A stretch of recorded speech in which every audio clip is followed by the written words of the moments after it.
샬롬 한승교회 김정호 목사입니다. 6월 15일 한마음 아침 묵상을 시작합니다. 오늘도 말씀 위에 굳게 서는 하루 되시기를 축복합니다. 느헤미야는 지금 바사제국의 수산궁에 있습니다. 그곳에서 그는 왕의 술관원으로 일하고 있었습니다. 왕의 신변을 가장 가까이에서 책임지는 신뢰받는 자리였습니다. 안정적이고 풍요로운 삶이었습니다. 그런데 고향에서 온 형제 하나니에게 충격적인 소식을 듣습니다. 예루살렘 성이 허물어지고 성문들은 불탔으며 남아있는 백성들이 큰 환난을 당하고 있다는 것이었습니다. 오늘 말씀은 그 소식을 들은 느헤미야가 어떻게 반응했는지를 말씀합니다. 오늘 이 시간 느헤미야의 반응을 통해 우리가 무엇을 위해 울어야 하는지를 함께 묵상하겠습니다. 오늘 본문은 느헤미야 1장 1절부터 4절 말씀입니다. 하가랴의 아들 느헤미야의 말이라.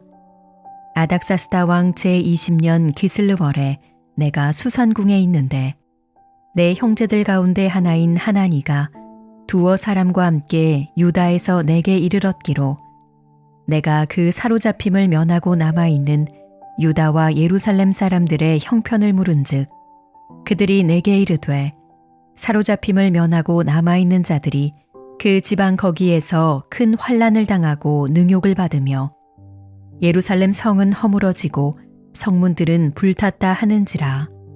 내가 이 말을 듣고 앉아서 울고 수일 동안 슬퍼하며 하늘의 하나님 앞에 금식하며 기도하여.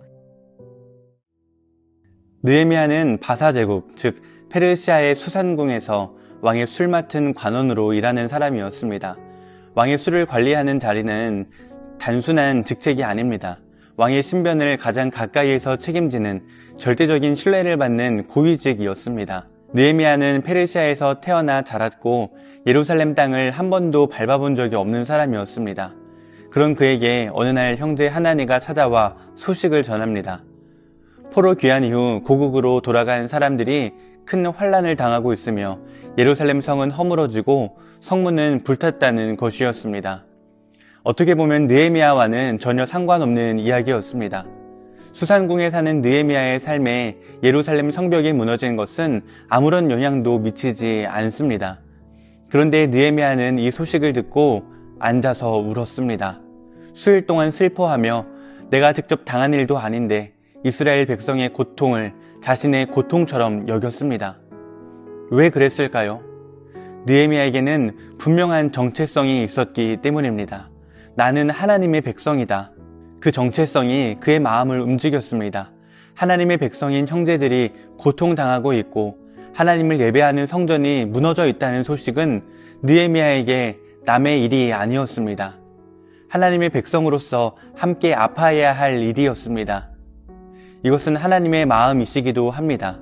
하나님께서는 그분의 백성이 고통당할 때 외면하지 않으십니다. 이사야를 보면 하나님께서는 이스라엘 백성이 고난당할 때 함께 고난을 당하셨다고 기록합니다. 하나님께서는 그의 백성의 환난을 보고 함께 아파하신다는 것입니다. 느헤미야의 눈물은 하나님의 마음을 닮은 눈물이었습니다. 사랑하는 여러분, 하나님의 백성은 하나님의 관심에 함께 관심을 갖습니다. 하나님께서 바라보시는 곳을 함께 바라봅니다. 하나님께서 아파하시는 것을 함께 아파합니다. 오늘 우리 주변에는 어렵고 힘든 이웃들이 있습니다. 교회 공동체 안에도 저마다 짐을 지고 살아가는 분들이 있습니다. 그들의 고통을 들었을 때 우리의 반응은 어떻습니까? 로마서 12장에서 사도 바울은 이렇게 권면합니다. 즐거워하는 자들과 함께 즐거워하고 우는 자들과 함께 울라. 이것이 하나님의 백성이 서로를 향해 가져야 할 자세입니다. 그런데 느헤미야가 수일 동안 울고 슬퍼한 다음 이어서 한 일이 있습니다. 바로 기도입니다. 느헤미야는 자신을 신뢰하는 왕에게 먼저 나아갈 수 있었습니다. 높은 지위와 인맥, 자신의 능력을 먼저 동원할 수 있었습니다. 하지만 슬퍼한 후에 그가 가장 먼저 한 것은 하늘의 하나님 앞에 금식하며 기도하는 것이었습니다. 여러분, 오늘 느헤미야의 태도를 보십시오. 느헤미야는 문제를 해결하려 하기 전에 먼저 하나님 앞에 무릎을 꿇었습니다. 함께 아파하되 그 아픔을 하나님께 가지고 나아간 것입니다. 우리도 마찬가지입니다. 형제의 아픔에 누구보다 공감하시는 분이 하나님이시고 그 아픔을 실제로 해결하실 수 있는 분도 하나님이십니다. 그러니 우리가 먼저 해야 할 가장 강력한 행동은 바로 기도입니다. 사랑하는 여러분, 여러분은 누구를 위해 울고 계십니까? 우리가 서로를 위해 함께 울고 함께 기도할 때 하나님께서 그 가운데 역사하십니다.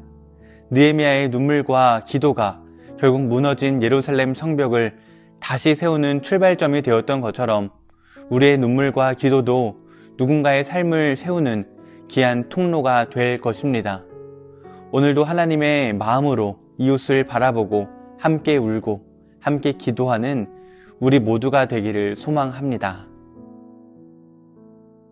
사랑의 하나님, 오늘 말씀을 통해 함께 우는 마음을 배우게 하시니 감사합니다.